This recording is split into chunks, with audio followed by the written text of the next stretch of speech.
represent the government of the United States of America. We have permission from your government to board your vessel. Stop your engines immediately and prepare to be boarded. Stand by and prepare to be boarded. Nosotros representamos el gobierno de los Estados Unidos. Nosotros tenemos el permiso de su gobierno a abordar su barco.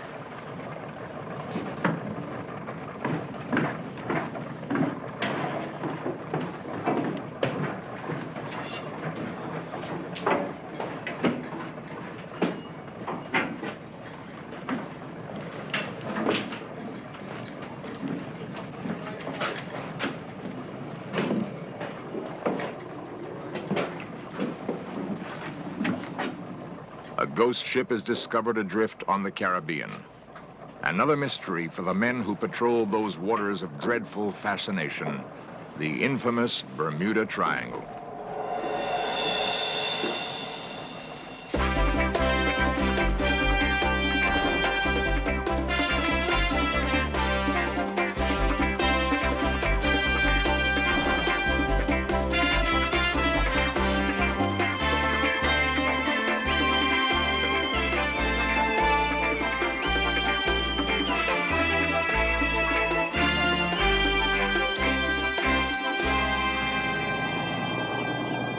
A 65-foot cruiser sets out on a leisurely voyage across the Bermuda Triangle.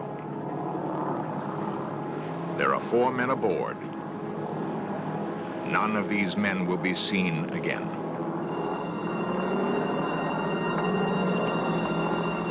The Triangle contains many mysteries. It is the purpose of this program to explore one possible explanation.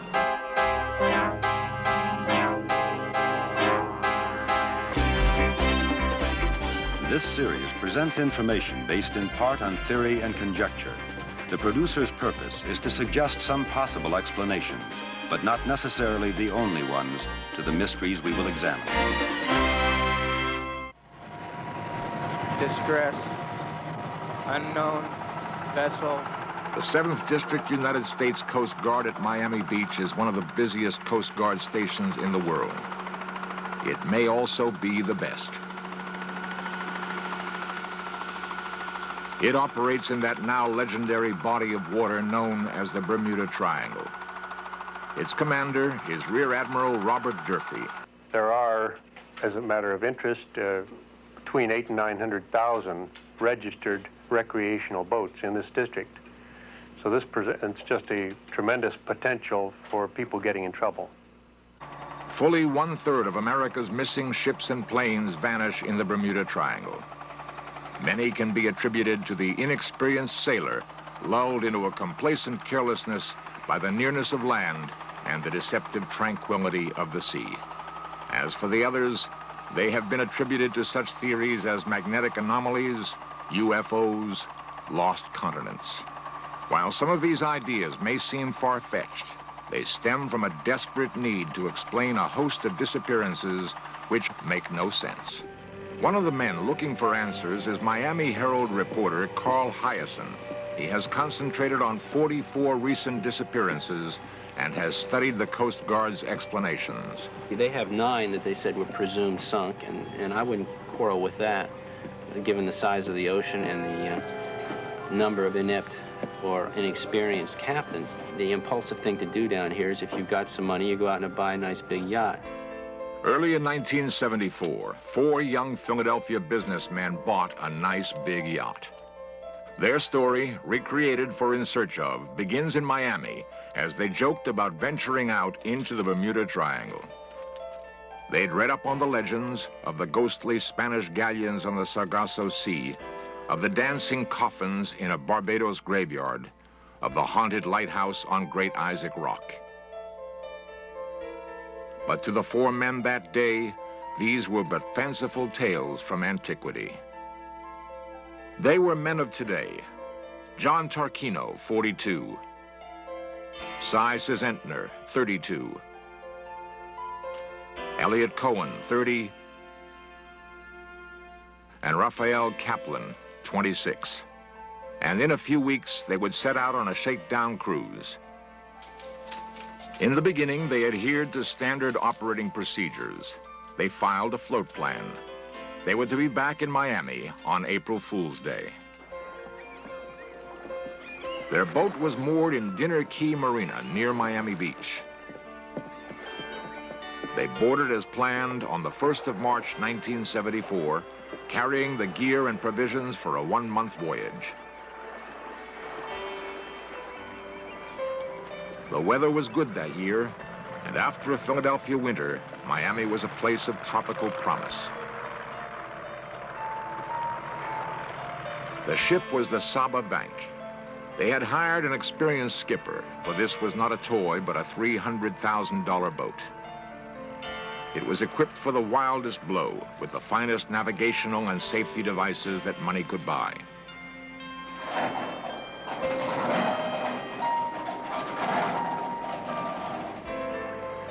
Ten days later, the Saba Bank arrived shipshape in Nassau. In passing, they might have joked about the famous tales of the Triangle, of the 5 Avenger aircraft that talked to the control tower as they vanished forever, of a naval captain whose mind had darkened into madness while sailing through the Triangle. He had taken his ship, the Cyclops, into oblivion. The legends of the doomed sea must have amused rather than troubled the 4 men of Philadelphia.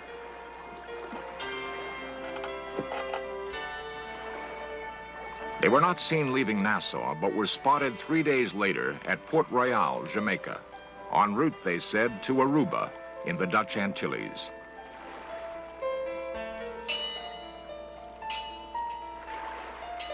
The Saba Bank was due back to the customs shed at Miami Beach on the 1st of April, 1974.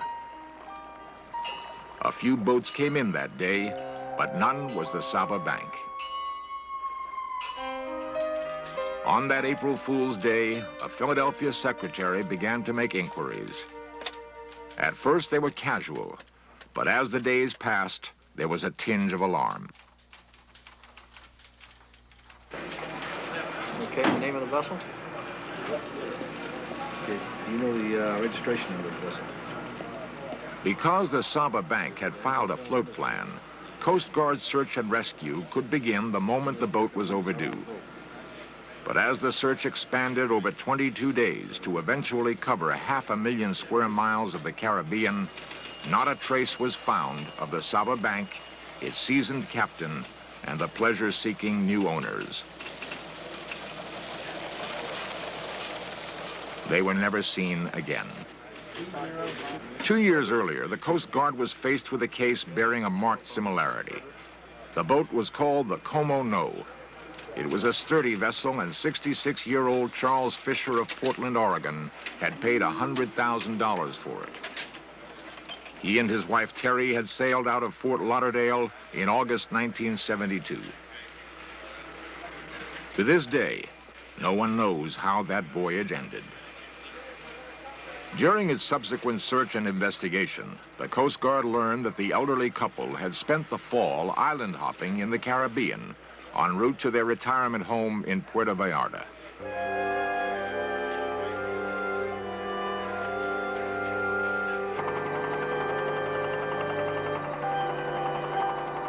They were seen on the 12th of December off Corinto, Nicaragua.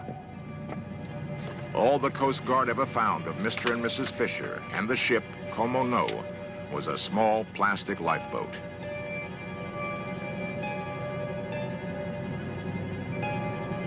It was cases such as these, cases for which the Coast Guard had no ready explanation, that fascinated Carl Hyacin. One could talk of far-out Bermuda Triangle explanations, black holes, electromagnetic earthquakes. But Hyacin was exploring another possibility. The most celebrated disappearance in recent years was the case of the luxury yacht Pirate's Lady, owned by New Orleans millionaire Charles Slater. Slater is convinced his ship is still afloat, and he has put up a $25,000 reward. It was a burger yacht. I believe it was 75 feet long, cost over $1 million. It had enough electronic equipment on it to impress even, the most hardened, cynical of sailors. It was a fine, fine ship. And he sent his captain and a 17-year-old boy who he had known as a crewman and had hired on as a crewman on the boat, a trusted family friend, no suspicion of any involvement. And the boat left New Orleans, refueled in Apalachicola. They were having some engine trouble. So they went into Apalachicola. Next morning, the dockmaster heard the boat start up at 6:30 a.m. and leave. Was there some common factor that would lead to an explanation of these 3 disappearances and others like them? Investigators think they have an answer that seems wildly out of time in the 20th century.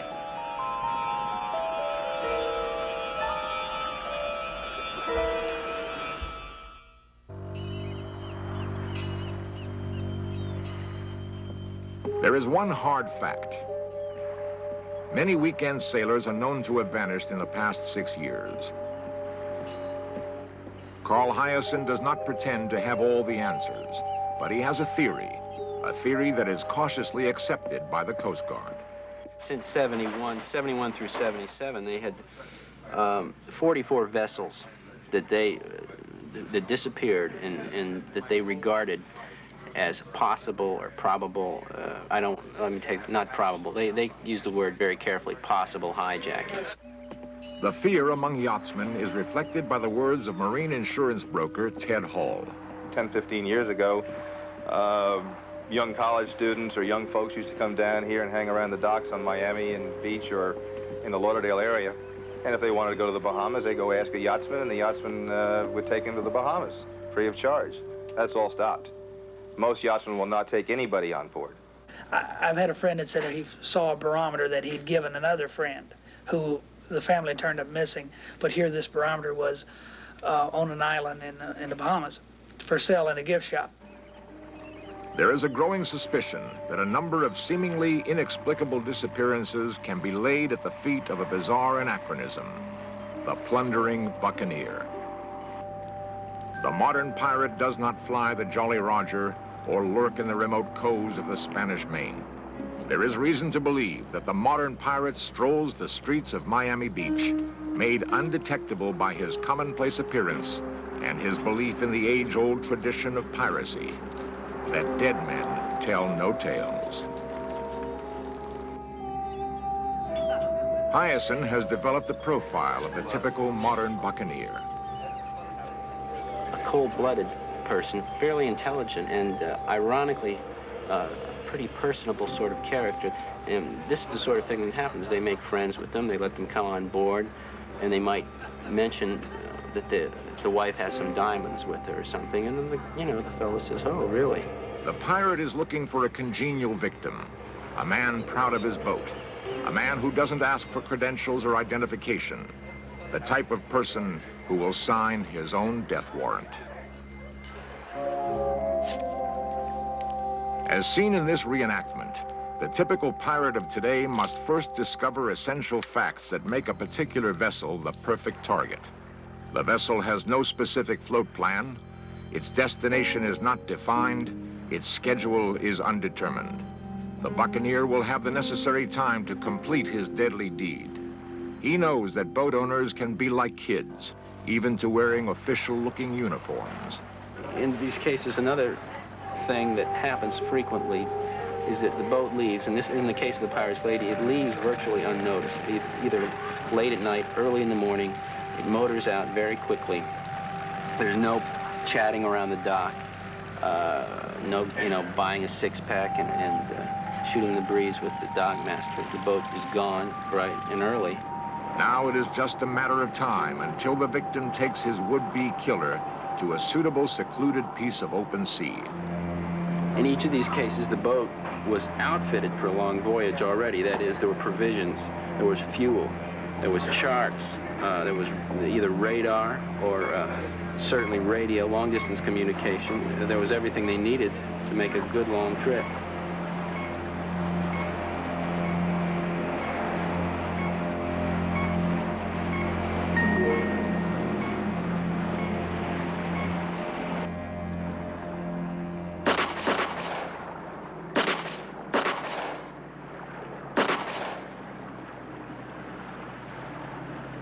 By changing some of the lesser works topside, masts, some parts of the superstructure, or changing just the color combination on those parts, adding canvas parts, taking canvas parts off, you can change the looks of a vessel quite easily and quite quickly. Florida coast, with its overgrown bayous, is ideal country for the pirate. Here, he can effect a facelift on the yacht if he wants to use it. But why would a man commit piracy and murder? Why would he take these risks? Does piracy have another motive? If an expensive boat is stolen, it can be altered, but the basic structural design, as well as registration licenses, cannot be erased. We are a nation of record keepers, identification numbers, state forms. So a pirate knows he would get caught trying to sell such a boat or parading it himself. What use is it then? In the waters south of Miami, piracy today is almost commonplace, and there appears to be a possible explanation. In 4 of the confirmed cases of piracy, the hijackers were in the drug trade. We asked Hyacinth if most hijackers are connected to drug traffic. In my opinion, I think they probably would be, mainly because of the areas they've taken place in. It's particularly off Mexico, Colombia. There are captains that I know, people that I spoke with, who, reputable people who have sailed these waters for the better part of their lives, who no longer go anywhere near Colombia, for instance. Also the waters of Honduras, anywhere in that neck down around the Panama Canal zone. Some of your underwriters will not let boats go in transit through Colombian waters. The drug traffic from Colombia into Miami travels one of the busiest crime routes in the world.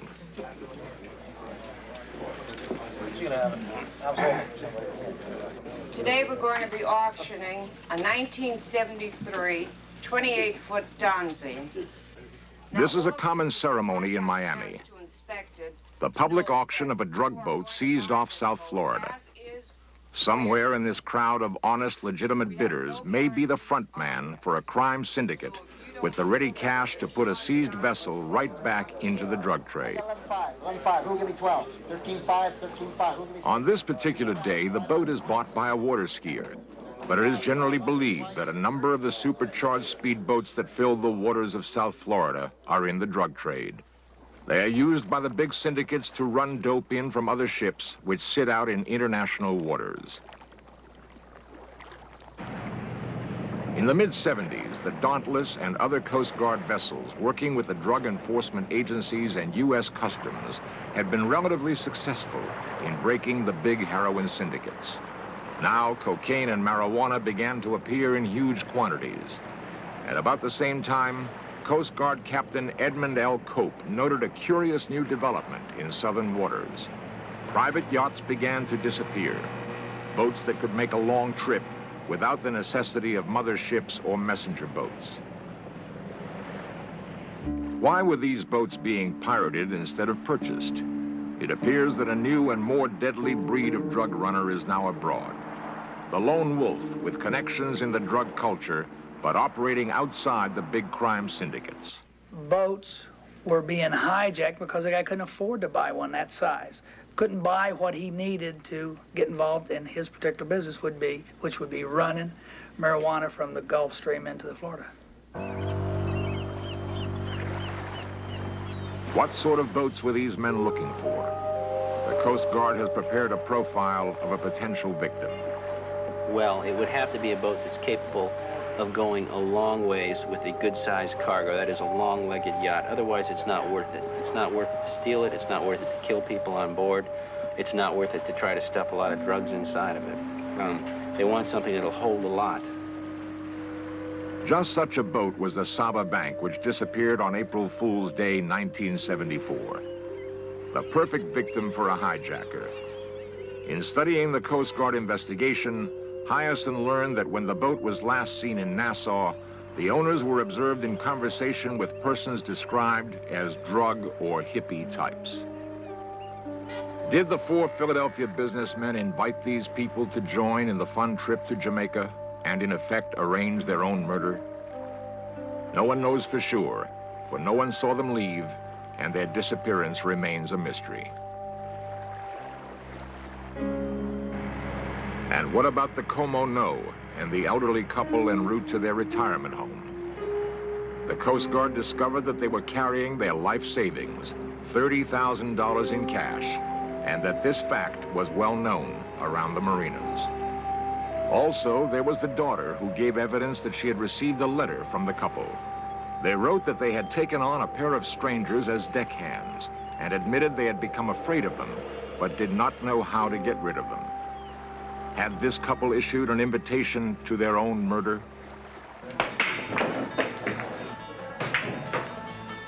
If you're a freelancer, and if you're dirt poor and you have no boat, and a boatload of Americans pulls up offshore with a nice yacht, and you've got about 2 tons you can get to someone in Boca Raton, to my way of thinking, the Americans, are as good a target as anybody. The people that, do the so-called drug hijacks, for whatever motive a yacht is hijacked, are generally not professional smugglers or professional criminals. They're people that have no other option, because it's not a particularly safe crime. And so there appears to be ample evidence that piracy on the high seas may account for some of the unexplained mysteries of the Triangle. Which is not to say that all the deadly secrets have been unlocked. The curious and tragic events of these mysterious waters are too complex for a single, simple solution. The bulk of the clientele in this Fort Lauderdale gun shop is yachtsmen. Exact same caliber. Where they formerly bought sports rifles, they are now buying what are called people killers. Boat owners are interested in self-defense. How would this be for the boat, you think, for protection purposes? That's all I'm looking for. Very, very formidable. That particular weapon there. And yet, even with powerful guns, there are dangers in the Triangle which man and all his firepower may be unable to conquer.